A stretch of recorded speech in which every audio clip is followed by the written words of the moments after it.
if I'm right, I think we have our President Claude Cummings, President of the CWA, Claude Cummings, on the line right now. Sir, great to hear your great to have you here today. I'm very excited. I know this was a last minute thing. I literally texted you last night probably around midnight your time. Uh, so good morning, sir. How are you? Well, thank you, Joe, and hello to your audience there at KPFK. Thank you for giving me an opportunity just to say a few things this morning. I couldn't ask for. I mean, thank you for all that you do. I think the Working Voices radio programs are so great around the country, giving so much information out about labor and the things that we do to make it better for working people in the country. So thank you for giving me an opportunity to make a few comments this morning. It's my honor, sir. And I couldn't ask for a better person to be on the line right now than a fellow Texan, because I am from Texas originally, and I know you're still in Texas over there, and your story is amazing. I mean, we have talked about. I mean, I like I said, I came from Texas. I worked in Texas, and I understand right. the type of state that is. The fact that you've been able to maintain and actually prosper as a union leader and a union and your union has prospered is always been an inspiration to me. So, can you tell me a little bit about that and what led you to actually decide to run for president of CWA? Well, Joe, as you know, I've been active for 36 years now. My career started in Houston, Texas, in Local 6222. I hired on with AT&T in 1973. I ran for office in 1986. I served there as the vice president in Houston for 12 years, and then I was elected president for 12 years. So 24 years of service in Houston, and again, at one time, one of the largest private sector locals in CWA with around 10,000 members. And then, of course, in 2011, I was elected the regional vice president of CWA, which encompasses Texas, Missouri, Oklahoma, Kansas, and Arkansas. We had, upwards of around 56,000 members initially when I was elected, and then recently got elected on July 10th, I should say, at the convention. And so, my work history has been one that just believes in fighting, Joe. I think also I was the first, just so your listening audience will know, the first African American to hold office in each one of those positions, from my time as vice president to now being president of the union. And in each of those positions, I was the first African American. And some might say, well, why is that significant? It's significant. Well, it's significant because the majority during those years of our members were led, at our locals were led by white men or white women still in this. And I think it's because of the fighting spirit and the fighting attitude that I have. As a matter of fact, I just got off a telephone call with the members of our executive board talking about one of the contracts. Now, I won't say what contract right now because they've got to go back to the company to let them know that I have said and the executive board has said no to removing health care stipend for some of our retirees. And the bargaining committee was somewhat split on what to do with that contract, because it's a good contract for our active members. But I said, absolutely not. This is a company that is now being run by a hedge fund, and they want to take $8 million away from our retirees, a stipend away from them. And they're just going to take that money and put it in their pockets. That's what they're going to do. And so I am one that has, over my career, starting in 1986, and I'll be honest with you, you know that history that I actually got elected because I stood up against the union for forcing secretaries to take their breaks and lunches in the women's restroom.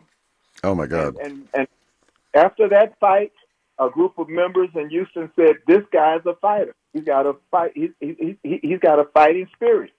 And after I took that fight to the membership and to those officers that were treating those women unfairly, the members said, this is the kind of guy that we need in office. And so my history has been to fight. I also believe the type of leader I am is I understand clearly I work for the members. The members don't work for me. And so I think it's my responsibility to continue to fight for them. And one of the things I plan to do in CWA is to make sure that our membership, our sectors, regardless of what sector is represented on our executive board, they're going to get the same type of support, mobilization activity, resources they need when they have their contract fight, regardless of the size of that sector.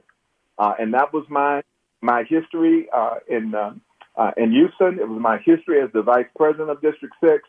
And I also believe in trying to be diverse, and not diverse as far as ethnicity, but diverse as far as leadership from the different sectors. I believe that we should be supporting and promoting within those sectors to leadership positions within CWA and not going outside to bring people into CWA. Because I believe CWA has some of the best training programs in the country, and it doesn't make sense to train a staff or train members and then go outside and hire. Your messaging certainly, your messaging certainly got out there. The votes obviously were very telling. I mean, when I was at convention. And you called me on the phone before, you did exactly what I was doing when I was running for public office, and that's how you have to do it for a big office like that. But the messaging and your history is really what I think propelled you over the top. You and Amina are, for the short time that I've physically known you, even though we've spoken quite a few times since our first initial contact.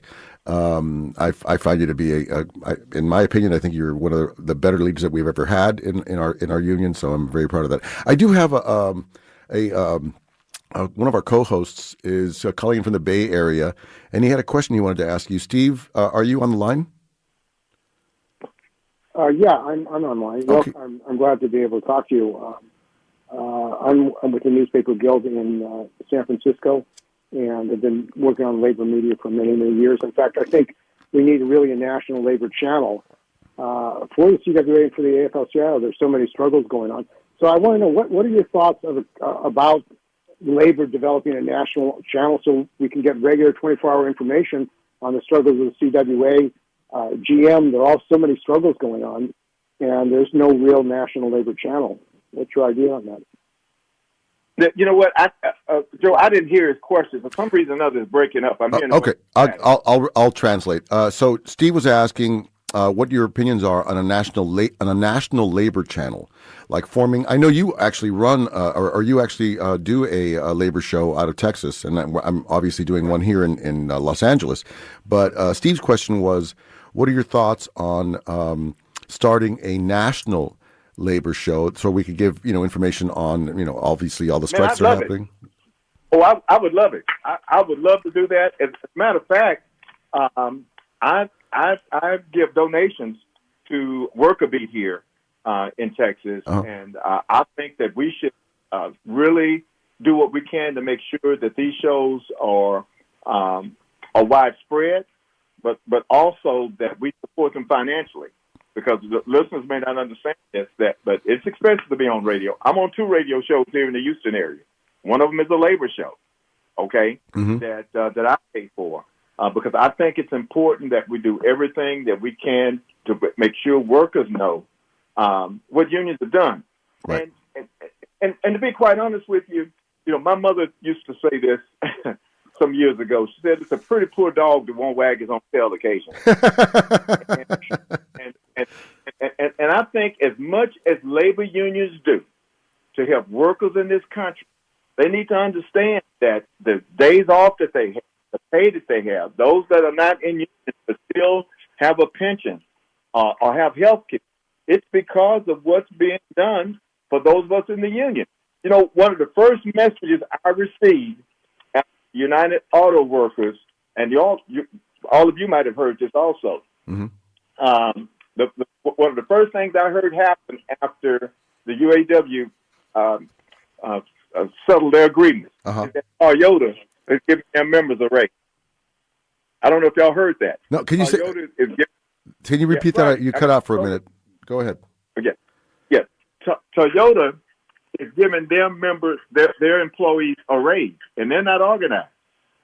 So those workers are getting a raise even though they're not in the union. And this happened after United Auto Workers settled their agreements or their fight with the Big Three. Yeah. So see, even though they're not in a union, they're still benefiting from the fight that the union took on in that industry. As workers have throughout history. When labor wins something, everybody wins something. And Tesla, but a lot. Yeah, they want to organize a Tesla and these other plants, and obviously they'll raise their wages to keep the union out. Another question I had is the issue of AI, because the writers' strike, the Screen Actors Guild, they're being affected by it. I know CWA is being affected by it. What do you think the labor movement should do about the introduction of artificial intelligence and the threat that we may lose 350 million jobs worldwide as a result of AI?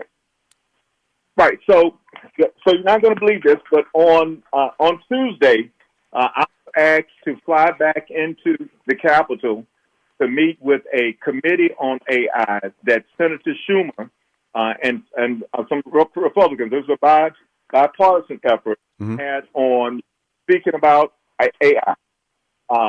And the question was, what can the government do to better control what's taking place with AI? And what I said to them is this: technology over the years has changed in the telephone industry. We've been able to protect employees. We've come up with rules and regulations that make it easier for some of the technology that's taking place, even in the telephone company right now, because workers had a voice in what took place. The government should implement a policy that makes it possible for workers to have a voice in how it's being implemented. AI can be used two ways. Employers can take the high road, right, and use it for development of employees, for training purposes and things of that nature, or they can take the low road and use it to try to cut jobs and discipline employees, with burden them with monitoring and things of this nature. I'm proud to say that CWA has a committee that is working on AI.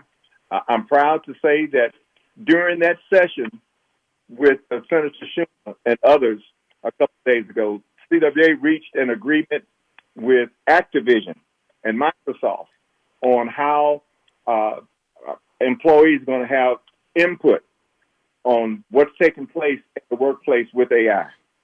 So the best way for us to get a handle on what's going on with AI is for workers to be at the table having discussions with management on how it's going to be implemented, how it's going to be used, and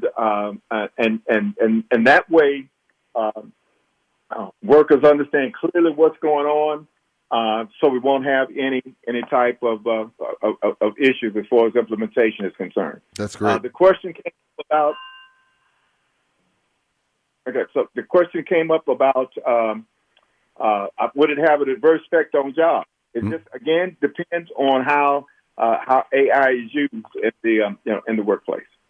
That's great news. I'm glad you were able to be over there. One last question. There was our local in San Francisco, Pacific Media Workers Guild, has passed a resolution supporting a ceasefire in Gaza, and we're concerned about loss of lives, massive loss of lives of Palestinians. I know there was a debate at the AFL-CIO Executive Council. Mark Diamondstein, who's president of APW, American Postal Workers Union, said that he felt that there should be a ceasefire in the labor movement. The AFL-CIO should not be supporting, more military aid to that area that's not benefiting the people in that area. What's your view on that and the future of the situation of Palestinians, because they face a dire situation? My view on that is very simple. It's horrible what's taking place there right now, and I wish that there was some way that we could find peace between those two regions. And there are members of the CWA as well as there are other unions on both sides of this issue. We can see what's taking place with some of the students. We can see some of the horrific things now that the anti-Semitism that is taking place, the fights that are taking place. I wish that there was a way that